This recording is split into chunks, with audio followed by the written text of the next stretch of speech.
Esse é um tema, digamos assim, pouco explorado, pouco estudado. Essa presença do mundo rural, do mundo do campo, do mundo agrícola, de seus personagens, seja diretamente o agricultor ou o camponês, né? Seja tudo que gira em torno dele, nas diversas regiões do Brasil, o que em algum momento no passado foi simplesmente designado como sertão, fosse o sertão do Rio Grande do Sul, o Pampa Gaúcho, fosse o sertão do Vale do Jequitinhonha, aquele do Guimarães Rosa, fosse o sertão nordestino, que é mais conhecido como sertão, seja o sertão amazonense, que é, na verdade, a floresta tropical. Enfim, o mundo do interior, o mundo rural brasileiro, ele não é um tema maior dentro da tradição cinematográfica do país. Ele é um tema que demora a se apresentar, a se formar, a ter algum peso cultural, social, político.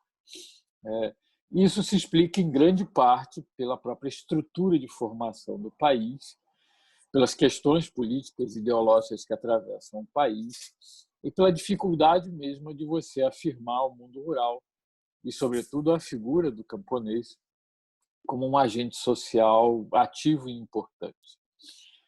Se a gente imaginar que as primeiras formações, digamos, alternativas de posse da terra, que são, de um lado, quilombo, e, do outro lado, arraiais, como o famoso Arraial de Canudos, a gente vai perceber que mesmo essas duas formações que vêm do tempo colonial, que chegam até no máximo ali o início da República, elas vão ter uma representação, vão interessar a atividade cinematográfica, a criação de um ou outro cineasta de forma tardia.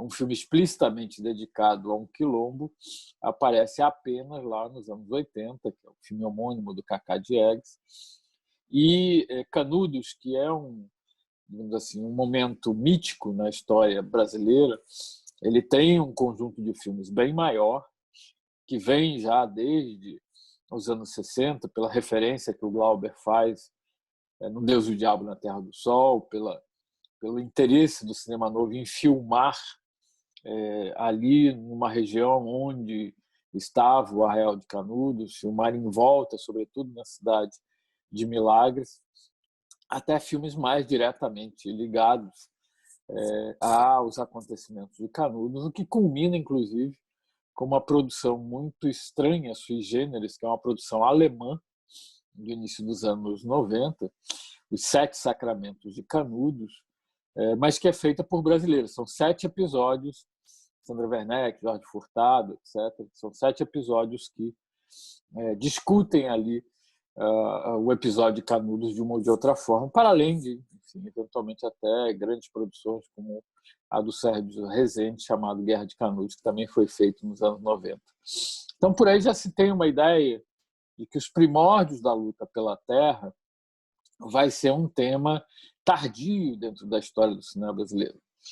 O que se pode dizer em relação aos primórdios é que o universo rural ele começa a interessar o cinema brasileiro ali por volta de 1915, quando surge um conjunto de produções oriundas de adaptações literárias, e alguns desses livros, de alguma maneira, tocam na questão da terra, tocam no universo rural, trazem à tona essa paisagem.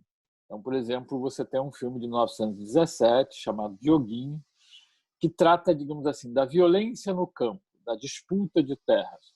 Não há uma consciência política maior, não há uma discussão da questão da terra, mas você tem ali, de alguma maneira, esse universo representado e, de uma forma, digamos assim, um tanto ou quanto transversal, o que vai ser uma tônica até os anos 40, você tem a disputa pela terra como tema central.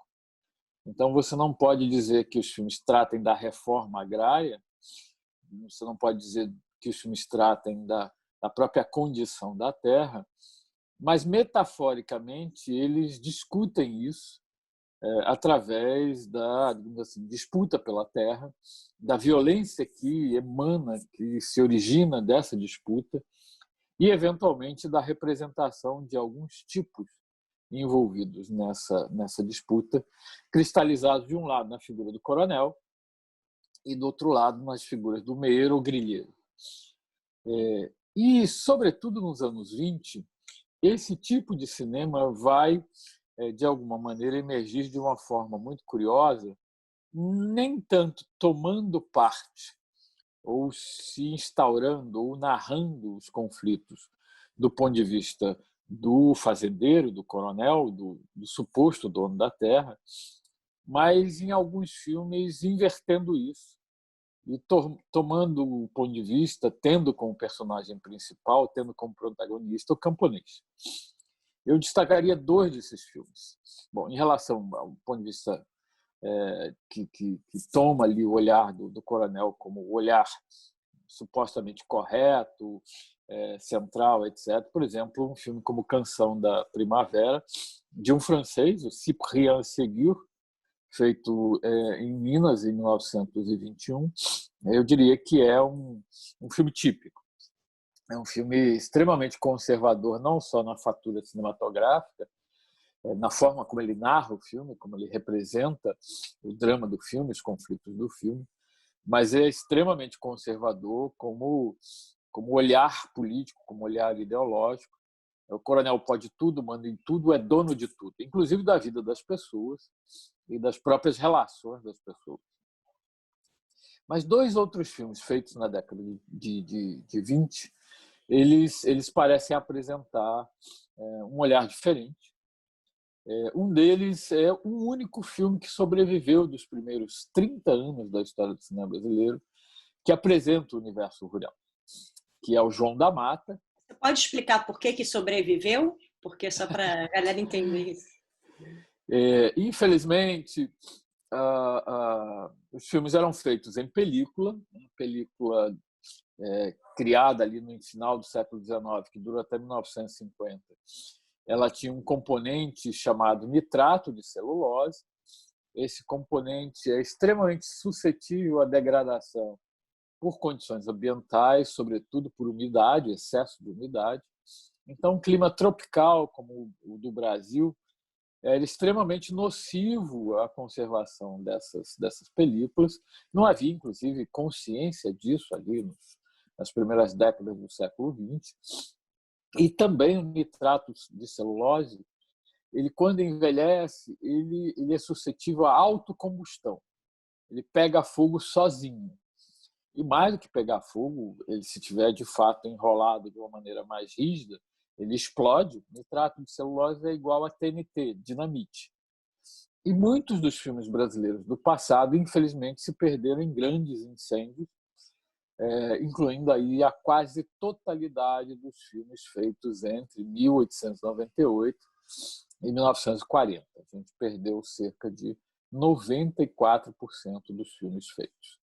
Então é por isso que, se a gente for tentar recuperar os filmes que têm simplesmente o tema do campo, até 1940, a gente só vai achar um, que é o João da Mata, um filme feito no chamado Ciclo Regional de Campinas, feito na cidade de Campinas, no interior de São Paulo, em 1923, e do qual sobrou um fragmento de mais ou menos meia hora, e que deu para, digamos assim, reconstituir basicamente o filme. É um curta-metragem do Carlos Roberto de Souza, feito nos anos 70, que reúne esse material e apresenta aí o que sobrou do filme. A história do João da Mata é a história de um fazendeiro, um pequeno fazendeiro, que tem uma grande ambição de se tornar um grande fazendeiro, e ele simplesmente rouba, assassina, enfim, desenvolve uma série de estratagemas criminosos para se apossar das terras em volta da pequena fazenda dele. E a trama começa quando ele decide tomar posse pela força, pela violência, da pequena fazenda do João da Mata, que é o personagem principal do filme. Acaba envolvendo ele numa trama em que ele é condenado, ele passa anos na cadeia, mas o João da Mata sai da cadeia, volta e reivindica a terra que de fato é sua. Ele vai acabar lutando contra esse fazendeiro e vai acabar matando esse fazendeiro. É um filme raro e único dentro da filmografia, até onde a gente possa conhecer, porque a maior parte das informações são informação de revista, de jornal, às vezes da memória de um ou outro envolvido. E, em geral, a maior parte dos filmes que se conhece tem a perspectiva do coronel. Esse filme é um filme diferente, ele tem a perspectiva do camponês, do pequeno fazendeiro, ético, justo, preocupado, inclusive, em acolher outras pessoas do campo que estão ali vivendo uma vida difícil, às vezes miserável. Enfim, ele é um personagem do bem. Ele tem uma consciência social um pouco maior e ele estrutura ali, digamos assim, a sua postura ética por uma ação de solidariedade, ao contrário do personagem que é o vilão, que está apenas interessado em poder, em posse, em riqueza e coisas do gênero. Além do João da Mata, há um outro filme chamado Paulo e Virgínia. Esse foi feito na cidade de Ouro Fino, no interior de Minas Gerais, em 1926, que é ainda mais, digamos assim, radical.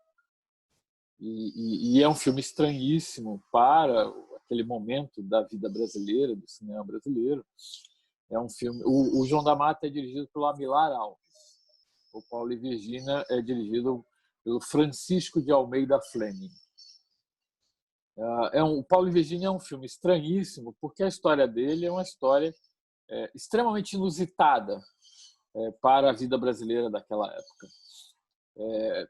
Em princípio, é a mesma história, quer dizer, tem um fazendeiro interessado em ampliar os limites das suas terras, ele invade uma pequena fazendola ao lado da sua, mata o dono da fazendola, pensa ter matado o filho desse fazendeiro e rapta a filha. Os dois meninos, a menina e o menino, são muito pequenos. Na verdade, o menino não morreu. E passados 20 e tantos anos, ele que perambulou pela região, quase como um vagabundo, ele volta, começa a se acercar agora dessa grande fazenda que esse fazendeiro, enfim, interessado ali, sobretudo no poder e na riqueza, construiu na base da violência, na base do assassinato. Ele se acerca dessa fazenda, ele vem a conhecer a filha, o que é considerada a filha do fazendeiro, e se apaixona por ela, e ela se apaixona por ele, sem que os dois saibam que são irmãos. A certa altura, esse fazendeiro vilão descobre, acaba revelando o segredo dos dois, tenta matar o rapaz acaba matando esse fazendeiro, até para vingar o que aconteceu com seu pai, etc., retomar a sua fazenda. E o mais surpreendente é o fato de que, mesmo sabendo que são irmãos, os dois personagens resolvem seguir o seu caso de amor, e aí a cidade se revolta e os queima no final. É um filme realmente para lá de inusitado e revelador do quanto um conjunto de valores extremamente conservadores relacionados com a própria formação dita moral da sociedade brasileira atravessa essa vida rural ali naquele momento, o Brasil da República Velha. E isso, digamos assim, tem nesse filme talvez o seu grande manifesto de contestação, embora não de triunfo ou alguma coisa do gênero, quer dizer, a vontade dos amantes não se impõe, eles são mortos por causa da sua paixão. E digamos assim, a visão que o coronel representa dentro desse universo, ela se amplia e se transmuta, sobretudo, nessa perspectiva moral dos bons costumes, como se diz por aí, e que acaba, digamos assim, representando a tragédia final do par protagonista. Enfim, se conhece muito pouco desse mundo rural brasileiro através do cinema, nesses primeiros tempos. Quase sempre o mundo rural é folclorizado, quando não ridicularizado em muitos filmes. Os filmes estão mais interessados, às vezes, em fenômenos de religiosidade popular, que é tratado como mistificação, tipo A Santa dos Coqueiros, um filme feito pelo Ramon Garcia em 1930, ou As Curas do Professor Mozart. A Santa dos Coqueiros é um fenômeno real, é um documentário registrado em Minas. As Curas do Professor Mozart aqui no interior do estado do Rio de Janeiro. Mas, igualmente, enfim, esse médico curandeiro é tratado de uma forma muito negativa pelo filme do Alberto Botelho, feito em 1924. E eu diria que esse é o tom geral de incursões do cinema ao mundo interiorano. Quando não, você tem um tipo de cinema que aí talvez represente a real mistificação, digamos assim, dessa primeira etapa da história do cinema brasileiro, que é você ver o interior do Brasil sem as pessoas. Quando a gente descobre, enfim, nas fontes históricas, nos jornais, filmes como O Brasil Grandioso, que era uma longa-metragem que o Alberto Botelho fez ali no início dos anos 20, o que é o Brasil Grandioso? É a paisagem natural. É o terreno, é a flora, é a fauna.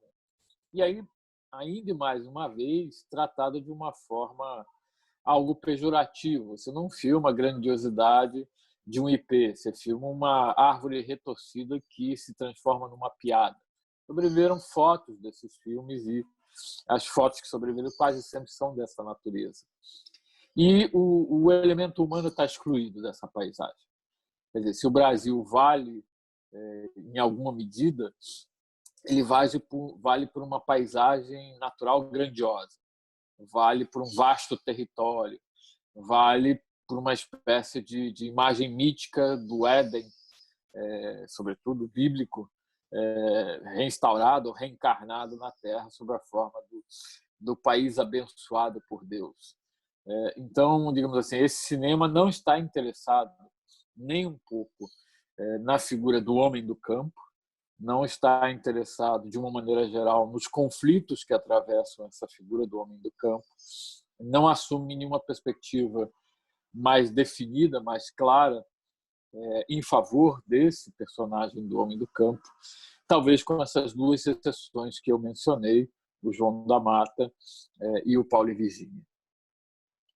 Quando a gente chega no som, né, o Brasil faz a transição do chamado cinema mudo, o cinema silencioso, para o cinema sonoro, ali já no início dos anos 30, o que você vai ter no Brasil, de uma maneira geral, é uma produção concentrada no Rio de Janeiro e em São Paulo, um tipo de cinema essencialmente urbano, com um mínimo de preocupações com o mundo rural. Não se filma, na prática, esse mundo rural, com algumas poucas exceções, e quase sempre esse mundo rural ele é representado pela chegada de personagens vindas do interior para a grande cidade.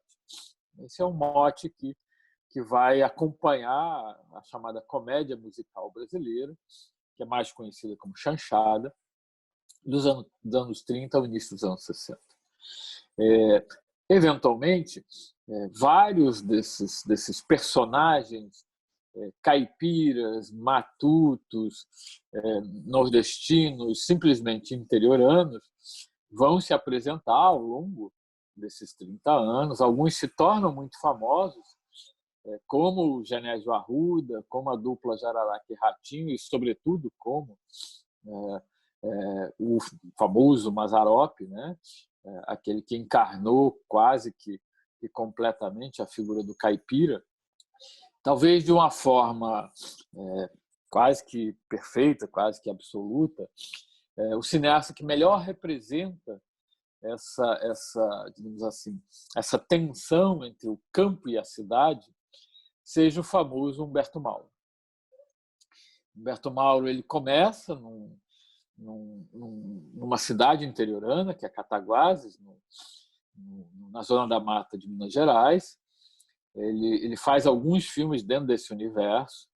Essa tensão entre a visão citadina e a visão rural já está presente nesses filmes, particularmente O Tesouro Perdido, O Brasa Dormida e principalmente O Sangue Mineiro, que ele faz em 27, 28 e 29.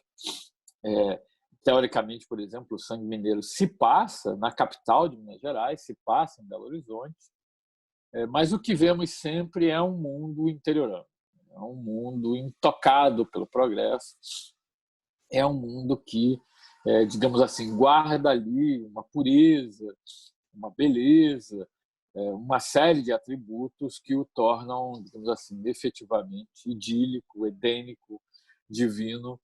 E os filmes, digamos assim, eles têm uma melancolia muito grande porque eles têm uma consciência de que esse universo vai desaparecer. Esse inclusive, é o tema central do Sangue Mineiro, que é um filme que afirma que o melhor momento da vida da protagonista foi nesse mundo interiorano, mas agora não é mais possível voltar a ele. Mas um retrato que, curiosamente, parece seguir a diretriz que a gente encontrava ali no momento anterior, no período silencioso, quando a gente menciona esses filmes tipo Brasil Grandioso. Na maior parte dos filmes do Humberto, ou não há personagens humanas, ou, em geral, essas personagens são crianças. O mais famoso filme nesse sentido, com criança, é o Meus 8 Anos. Ele pega o poema do Casimiro de Abreu para ilustrar aí essa relação absolutamente feliz, absoluta, com ali o mundo da fazenda. E talvez, para mim, o filme que melhor represente essa visão de uma forma acabada seja um curta chamado Engenhos e Usinas, feito em 1956, em que o engenho, quer dizer, aquele tipo de estrutura advinda da aurora da colonização brasileira, lá do engenho de açúcar, que se espalhou por várias partes do Brasil e que representou a mala mestra da economia e da sociedade coloniais, ele subsiste agora apenas como uma lembrança, apenas como um elemento da paisagem que vai desaparecendo e que é atravessado por uma qualidade que Humberto é um artista muito significativo, que é o fato de que o engenho carrega poesia. O engenho inspira cultura, por exemplo, o engenho inspira canções. As canções trazem conforto ao homem. O homem se põe momentaneamente feliz ao cantar. E ele contrapõe esse mundo que está desaparecendo ao mundo do progresso, ao mundo da máquina, ao mundo da indústria, ao mundo da usina, como se designa no filme, que é um mundo escuro, que é um mundo barulhento, que é um mundo feroz, que é um mundo de velocidade, rapidez, que é um mundo onde, de fato, o homem não entra mais. Esse cinema do Humberto, eventualmente, vai trazer a figura do coronel e do camponês, mas dentro ainda, e mais uma vez, de uma relação bastante complexa e complicada. Humberto produziu seu último longa-metragem no início dos anos 50, chamado Canto da Saudade, e é a história de um coronel feito pelo próprio Humberto Mauro, que é autoritário, que é violento, que é, digamos assim, ranzinza, e que trata seus empregados menos como empregados e, digamos assim, numa perspectiva mais ampla, simbólica, mais como escravos do que qualquer outra coisa. E eventualmente, o filme tenta dizer que esse coronel tem bom coração, é uma figura doce, de alguma maneira, no final das contas, sabe tratar bem todos os que estão à sua volta. Mas esse é um momento em que, se de um lado se instaura o parque industrial, do outro lado começa uma nova luta pelo campo, uma nova luta pela reforma agrária, uma nova luta pela redistribuição do poder e das terras dentro da sociedade brasileira. se a antiga forma dos quilombos, dos arraiais, etc., já não era mais tão efetiva como instrumento de luta política ali no início dos anos 50, você tem uma mudança significativa quando você propõe as chamadas ligas camponesas, as famosas ligas camponesas que surgem em Pernambuco, capitaneadas pelo Francisco Julião, e que ganham, digamos assim, o imaginário da nação, sobretudo o imaginário popular, ao, de fato, se estruturar como um movimento organizado, e aí questionar diretamente a posse da terra, enfim, que está na mão da mesma família, às vezes, há 3, 4, 5, 6 gerações, e que, enfim, inclusive tem, a essa altura, um valor muito diminuto, já que muitas dessas terras são absolutamente improdutivas e estão ali apenas como um símbolo de status, de poder, de presença social, que nem faz mais tanto sentido. Esse movimento das ligas camponesas vai inspirar, talvez, a primeira manifestação cinematográfica diretamente interessada nesse processo de luta, que é a primeira versão, uma versão que ficou inacabada, que foi interrompida, do famoso Cabra Marcado para Morrer, dirigido pelo Eduardo Coutinho, e que, digamos assim, havia sido pensado e preparado dentro do momento final do governo João Goulart, antes do golpe de 64, e foi interrompido justamente pelo golpe de 64. A produção é suspensa no 1º de abril de 64. Essa versão do Eduardo Coutinho ainda era uma versão altamente ficcionalizada, embora ele tivesse tido a estratégia de pegar os próprios envolvidos na disputa pelo famoso engenho da Galileia, tivesse, enfim, buscado aí recuperar a história de um determinado líder camponês e o seu assassinato pelos enfim, coronéis da região, ele ainda o faz dentro de uma estética muito associada, muito aproximada ao do filme do ficção e nem tanto ao do filme documentário, tal como ele já começava a se apresentar no Brasil ali àquela altura. De qualquer maneira, o filme é interrompido e o que você tem, tanto na carreira do Coutinho quanto na carreira do grupo do qual ele se inseria, que é o movimento do cinema novo, um interesse muito grande pela questão do campo, pelas relações de poder, pelas relações políticas, pela mentalidade que preside a vida do campo, e há um retrato engajado dessa geração a favor da perspectiva do ponto de vista do camponês em relação a, assim, sua inserção ou reinserção dentro de uma sociedade mais justa. Isso significa, por exemplo, no começo no começo de um filme como Deus e o Diabo na Terra do Sol, do Glauber Rocha, feito ali em 63 e lançado em 64. O filme começa com o camponês, o Manuel, feito pelo Geraldo Del Rey, simplesmente pegando o facão e matando o coronel. Ou seja, se libertando do jugo, se libertando da opressão, se libertando da exploração que esse suposto dono da terra exerce sobre, digamos assim, o conjunto ali desses trabalhadores, desses camponeses, e que, na verdade, são enganados desde sempre. Não têm direito a salário, não têm direito a, digamos assim, direitos sociais. Essa denúncia de uma exploração ainda aos moldes da escravidão dos séculos XV e XIX está em vários desses filmes. Começa, na verdade, com um curta chamado Ana, do Alex Vianney, feito em 1956, que trata explicitamente, diretamente dessa condição que o filme designa como de atraso, né? E coloca isso dentro de uma perspectiva de migração interna para a periferia das grandes cidades, formando os bolsões de miséria, trazendo a violência, etc. E isso, digamos assim, demonstraria aí as questões estruturais da sociedade brasileira.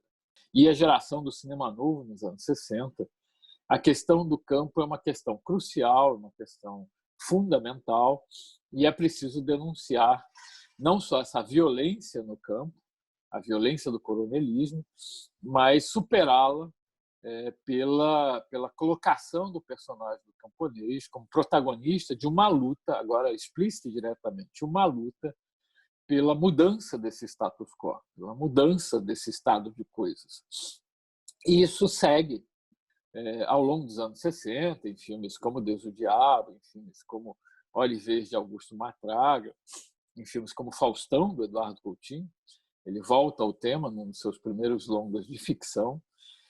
E talvez tenha aí, na figura do Coutinho, seu grande esteio ao longo dos últimos 50 anos, porque ele ao abandonar o cinema de ficção, ir para a televisão, ir trabalhar no Globo Repórter, ele vai fazer um filme extraordinário chamado Teorico, Imperador do Sertão, em que ele vai recolher quase que in natura o pensamento e a forma de estar no mundo dessa figura absolutamente autoritária, arrogante, destrutiva, que é a figura do coronel. Ele entrevista uma dessas personagens lá no interior do Nordeste e revela aí, através de um veículo de massa, que é a televisão, o público do cinema era muito menor do que o público da televisão aí a essa altura, um público de milhões e milhões de espectadores, e mostra como essa figura do coronel, apesar de anacrônica, ela ainda reina de forma clara e direta dentro do universo interiorano brasileiro. Pouco depois ele retoma o projeto do Cabra Marcado para Morrer, agora filmando aí com uma outra perspectiva, com uma outra estética, fazendo propriamente um documentário bastante arrojado. Ele vai em busca das personagens de seu filme anterior e, através dessa busca, ele mostra como a questão da terra não evoluiu, não se modificou, muito pelo contrário, se mantém da mesma maneira, embora a consciência de luta também tenha ficado, estava ali amortecida pelo contexto do regime militar, da ditadura, mas ela subsistia e estava pronta para ser retomada, e, na verdade, ela é retomada já ali ao fim dos anos 70 e ao longo dos anos 80, através do movimento dos trabalhadores sem terra, o MST. O Coutinho vai ficar interessado nesse universo até praticamente o final da sua carreira. Ele vai fazer um filme já no século XXI chamado Fim e o Princípio, em que ele conversa com antigos camponeses, agora sexagenários, septuagenários, octogenários, ou seja, à beira da morte, e digamos, recolhe tanto o resultado de uma vida inteira ali na lida do campo, né, de um rosto rachado pelo sol, mas também de uma sabedoria, de uma inteligência, de uma emoção e de um compromisso com a vida que são bastante raros de serem encontrados, por exemplo, hoje em dia no universo da cidade. Então, Coutinho soube ter uma percepção bastante aguçada, bastante sutil, em todos os sentidos, do que representava esse universo rural, do que representava esse personagem do camponês, e que era a vida dentro desse universo, dentro da sociedade brasileira, desde sempre, mas sobretudo ao longo do século XX. O MST ele emerge mais claramente em termos de cinema no Brasil com um documentário da Tetê Moraes, chamado Terra para Arroz, em que ela documenta uma ocupação, uma fazenda no Rio Grande do Sul, a Fazenda Anônima, e acaba elegendo uma determinada personagem, que é a Rose, que inclusive vem a falecer, e ela inclusive vai dar prosseguimento, vai fazer uma trilogia a partir disso, porque ela vai chegar inclusive a acompanhar os filhos da Rose, um dos quais se tornou médico, estudou em Cuba, voltou para o Brasil, virou um médico que atende comunidades rurais, médico de família, e de alguma maneira, digamos assim, ela cria aí um pouco uma mola mestra para o acompanhamento do movimento, O MST vai se transformar num fenômeno histórico dentro do Brasil, e não só ela, mas vários outros cineastas vão se interessar pelas ações, pelas atividades do movimento, chegando inclusive naquilo que vocês falaram já nos anos 2000. O próprio movimento vai desenvolver suas unidades de registro audiovisual, sua própria narrativa em torno das atividades do movimento. Mas, de alguma maneira, você tem, inclusive, a presença do MST, seja no universo documental, lembrando um dos filmes do Ricardo Miranda, a Etnografia da Amizade, dedicado ao Paulo César Sarraceni. O filme começa com o Sarraceni subindo num carro de som do MST e falando para os trabalhadores, os militantes ali reunidos. Ou um filme de ficção, como o Eles Voltam, do Marcelo Lordelo, que acompanha duas crianças perdidas dos pais, ali no interior de Pernambuco. A protagonista feminina, a menina, ela a certa altura vai parar no acampamento do MST, vai mudar completamente sua percepção do que representam aquela estrutura, aquelas pessoas, aquela comunidade, aquela luta. E ao voltar para a grande cidade, ao voltar para a casa dos avós, há uma cena muito interessante que passa na televisão, especificamente na Globo, o filme deixa isso muito claro, uma matéria muito negativa em relação ao MST, e os avós fazem um comentário igualmente negativo ao que a menina contesta. Vocês não deveriam comentar sobre aquilo que não conhecem. O MST passa a ser um referencial maior, e eu diria que isso se consagra com um documentário recente da Camila Freitas, chamada Chão, que, pela primeira vez, ao que eu conheço, documenta cabalmente, momento a momento, uma ocupação de uma fazenda em Goiás, acompanhando todo o cotidiano de luta e vivência dentro da ocupação, assim como a relação que a ocupação desenvolve com o entorno, com as cidadezinhas em volta, com as comunidades em volta, com o poder público, com a justiça, com o próprio movimento. Enfim, é um filme nesse sentido que amplia aí o retrato da luta pelo campo, o retrato do camponês, ou simplesmente do brasileiro que está aí engajado na reforma agrária. Enfim, um retrato que diz efetivamente qual é a dimensão de existência do movimento dos trabalhadores sem terra a essa altura no Brasil. Não, eu acho que isso talvez seja a questão maior, e talvez seja o elemento de disputa em relação a uma representação do mundo rural e particularmente das personagens desse mundo dentro do cinema brasileiro. Você pode dizer com relativa tranquilidade, enfim, indicando que há raras exceções, que até os anos 50 o que você propõe é um estereótipo, né? Um estereótipo e uma identidade para o camponês como sendo iletrado, como sendo passivo, como sendo incapaz, como sendo despolitizado, como sendo alguém que, digamos assim, no fundo, quer servir de uma maneira absolutamente, digamos assim, direta e sem questionamentos aos donos do poder, seja o fazendeiro, seja outra figura qualquer.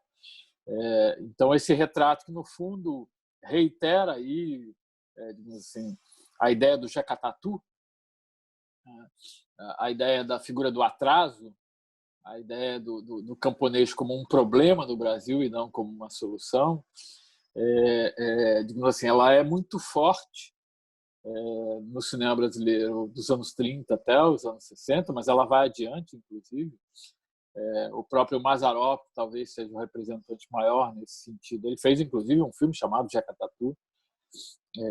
O que, digamos assim, essa matriz oferece é a ideia de que esse camponês, no fundo, ele é matreiro, ele é inteligente, ele consegue equilibrar a relação com os donos do poder, mas ele nunca, de fato, questiona esse poder. Essa matriz, na verdade, é o Martins Pena, o Juiz de Paz na Roça, uma peça lá de meados do século XIX. E, no fundo, o que, digamos assim, emerge ao final é que esse personagem do camponês ele tem bom coração. E, por ter bom coração, ele simplesmente não quer ser explorado fora de sua posição. Mas ele, na verdade, não questiona a sua posição. Ele continua simplesmente um trabalhador agrário que, eventualmente, inclusive, recebe um salário miserável, até nem recebe um salário. Eventualmente, ele só não quer ser enganado, ele não quer apanhar, ele não quer servir de bucha para alguma coisa que moralmente é indefensável. Ele que não só tem bom coração, mas que é um ser ético, digamos assim, por natureza. Esse estereótipo, esse clichê, ele é tão forte que ele penetrou fundo no imaginário brasileiro, né? Quando você pensa na figura do camponês, eu acho que o Mazzaropi ainda é a primeira imagem que vem à cabeça da maior parte das pessoas. Então, um camponês que seja enérgico, que tenha consciência política, que brigue pelos seus direitos, que tenha uma visão de mundo mais ampla, é um personagem muito raro dentro da história do cinema brasileiro. Porque quando isso muda ali no cinema novo, esse personagem do camponês ele é quase uma alegoria política. Ele é um elemento de contestação ao status quo, mas não é, em geral, um personagem, digamos assim, que tem uma dimensão existencial maior.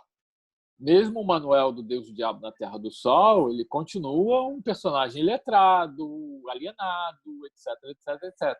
Ele é apenas uma força viva, uma força bruta da natureza e da sociedade que acaba explodindo e devolvendo a violência que ele sofre.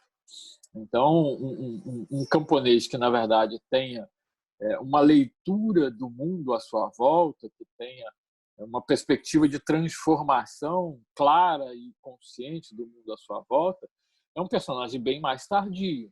Esse personagem vem quando o documentário entrega ali o microfone a esse personagem e deixa ele falar. E isso, sem dúvida nenhuma, acontece com o Eduardo Coutinho. Tá? Nesse sentido, o Coutinho vai se diferenciar das metáforas políticas do cinema novo, vai dar um passo adiante e vai dizer, ou vai se perguntar, quem é de fato esse camponês? Quem é de fato esse trabalhador que luta pela terra? Quem é de fato essa pessoa? Nesse sentido, a Elizabeth Teixeira, que se transformou num dos grandes personagens da história do cinema brasileiro, ela vale não só pela consciência política, mas pelo sorriso, pela afabilidade, pelo fato de que ela torna o Coutinho quase um filho lá dentro da família, etc. Ela desmistifica, digamos assim, uma composição rígida, digamos assim, instrumental do que seja ser camponês no Brasil. Então, acho que a partir dali muda essa perspectiva e você tem uma outra percepção de que, na verdade, o homem do campo não é diferente do homem da cidade. Isso é uma grande bobagem. Tá? Isso é uma construção cultural que cumpre desfazer aí. E tanto naquela que é negativa quanto naquela que é positiva. Há aí limites nas duas, e eu acho que a partir do Coutinho você tem essa outra perspectiva, que é, de um lado, de humanizar o homem do campo, e, mais do que isso, eu adoro o filme O Princípio, de perceber que, eventualmente, o homem do campo é muito mais inteligente, mesmo nas suas limitações, que são enormes, é muito mais criativo, tem uma percepção muito melhor do que seria o bom viver do que o homem da cidade e, eventualmente, do que as supostas cabeças pensantes da cidade. O filme, em princípio, nesse sentido, é um filme muito, muito inusitado e muito radical.